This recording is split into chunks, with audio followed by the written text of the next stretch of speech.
Assalamu alaikum to everyone. Today we are going to study another topic of the corpus linguistics, that is collocation. So let's start our lecture.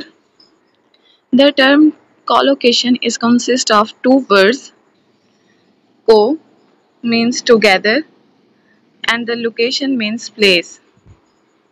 So the term collocation का क्या मतलब है, यानी ऐसे words जो आपस में एक साथ आते हों, एक ही जगह पर आते हों, ठीक है।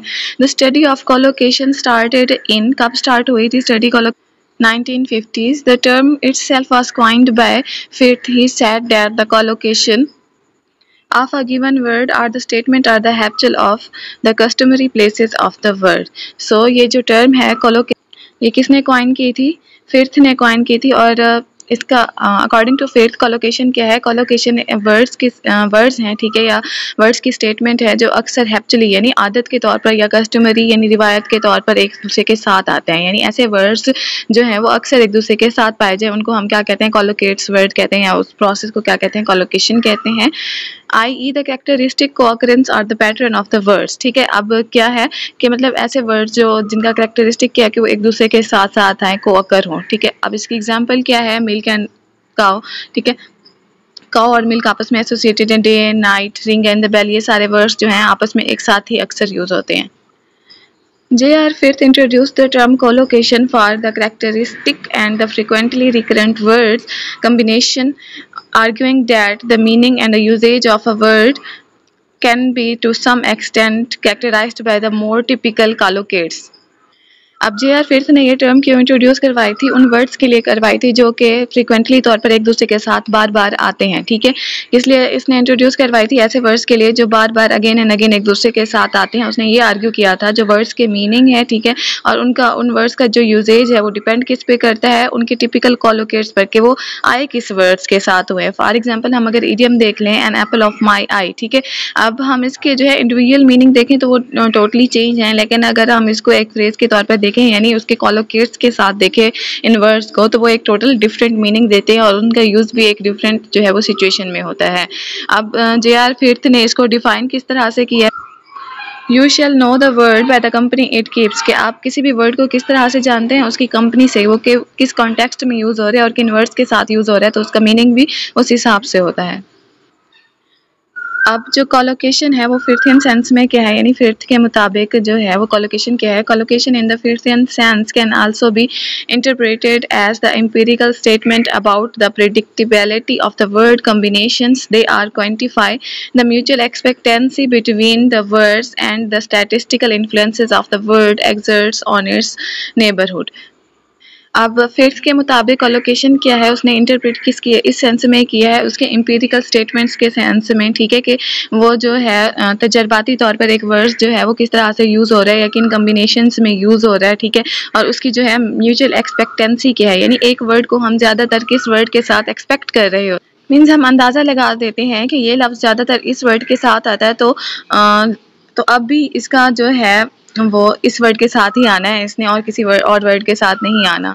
और फिर इसके हम स्टैटिस्टिकल इन्फ्लुएंसेस, मतलब वो किस तरह से उसकी प्रेजेंस जो है वो दूसरे वर्ड को पर जो है वो असरअंदाज होती है, यानी उसके नेबरहुड यानी साथ वाले उसके वर्ड पर उसका मीनिंग किस तरह से असरअंदाज हो रहा है। अब हमने इसके यूजेस देखने हैं कि कोलोकेशन के जो है वो यूजेस क्या हैं अकॉर्डिंग टू फिफ्थियन सेंस या अकॉर्डिंग टू फिफ्थ के मुताबिक। The term collocation is used exclusively in the empirical Firthian sense. अब टर्म कोलोकेशन जो है वो फिफ्थियन सेंस में किस तरह से यूज़ होती है? एम्पिरिकल वे में यूज़ होते हैं, यानी प्रैक्टिकली तौर पर हम इसको देखेंगे। And we may occasionally speak of the empirical collocation to draw attention of the fact that the lexicalized word combination as the theoretical phraseological notion.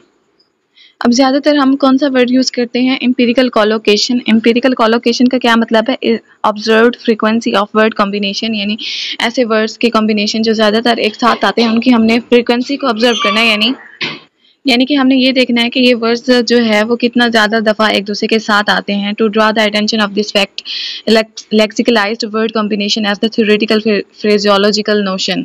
Means that lexicalised word यानी अक्सर जो है वर्ड अक्सर एक दूसरे के साथ साथ आते हैं और उनके जो वर्ड्स के जो कम्बिनेशन है वो एक डिफरेंट मीनिंग कन्वे करते हैं, यानी एक फ्रेज बन जाते हैं। फ्रेजोलॉजिकल नोशन मीन्स अगर हम इसकी एग्जांपल देख लें किक द बकेट, तो ये जो है एक डिफरेंट मीनिंग कन्वे करता है, ठीक है, अलग अलग इंडिविजुअली इसका मीनिंग और है।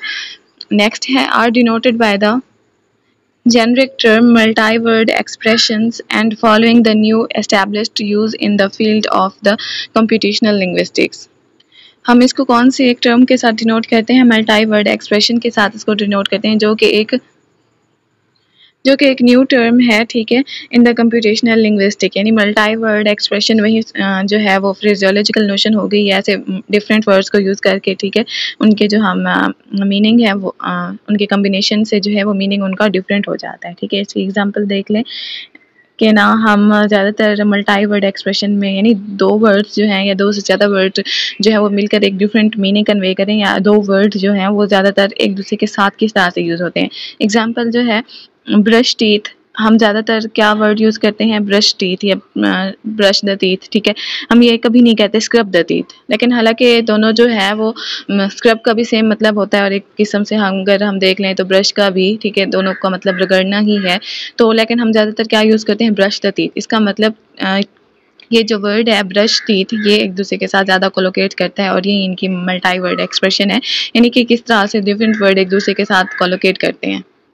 अब हमने ये देखना है कि ना कॉर्पस लिंग्विस्टिक्स में कोलोकेशन क्या है। In corpus linguistics the collocation is the series of the words are the terms that are co-occur more often than the word to be expected by the chance, ठीक है।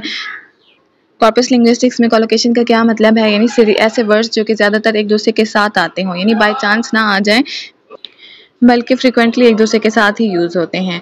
अब corpus linguistics में जो है हम colocation को किस तरह से डिफ़ाइन करेंगे? A collocation is the combination of two words that exhibit agency to co-occur near the other in the natural language। Corpus linguistics में कोलोकेशन क्या है? कम्बिनेशन है दो वर्ड्स का, ठीक है, जो कि ज़्यादातर नेचुरल लैंग्वेज में, यानी कॉर्पस क्या होता है? Collection of natural language text है ना, तो नेचुरल लैंग्वेज में ऐसे वर्ड्स जो ज़्यादातर एक दूसरे के साथ साथ यूज़ होते हैं, ठीक है, हम उनको क्या कहेंगे? कोलोकेशन कहेंगे या कोलोकेट वर्ड्स कहेंगे। इसकी एग्जाम्पल क्या है? हम ज़्यादातर क्या वर्ड यूज़ करते हैं? किक बकेट हम ज़्यादातर यूज़ करते हैं instead of kick the bucket, ठीक है। अब इससे क्या मुराद है कि ना हम कोलोकेशन में ऐसे वर्ड्स को देखेंगे कि जो कि ज़्यादातर एक दूसरे के साथ साथ यूज़ होते हैं, यानी ऐसे वर्ड्स पेयर, ठीक है, जो ज़्यादातर यूज़ होते हैं। अब किक बकेट, ठीक है, असल फ्रेज़ क्या है? हमारा किक द बकेट है, ठीक है, लेकिन हम यूज़ क्या करते हैं ज़्यादातर? ठीक है, किक और बकेट जो है ये दो कोलोकेट वर्ड है, यानी किक और बकेट ज़्यादातर एक दूसरे के साथ यूज़ होता है। अब यहाँ पर हम उसका मीनिंग नहीं देख रहे हैं सच के, मतलब किक बकेट जो है वो क्या मीनिंग कन्वे कर रहा है। असल तो फ्रेज क्या है? किक द बकेट है, जिसका मतलब है, ठीक है, टू पास अवे। लेकिन अगर हम किक बकेट देखें तो ये दो इंडिविजुअल वर्ड्स हैं, तो हम कोलोकेशन में क्या देखते हैं कि ऐसे वर्ड जो एक दूसरे के साथ कोलोकेट करते हैं। अभी इस फ्रेज में कौन से दो वर्ड आपस में कोलोकेट करते हैं? किक और बकेट। आई होप आज का लेक्चर आप लोगों को समझ आ गया होगा। Thank you for watching.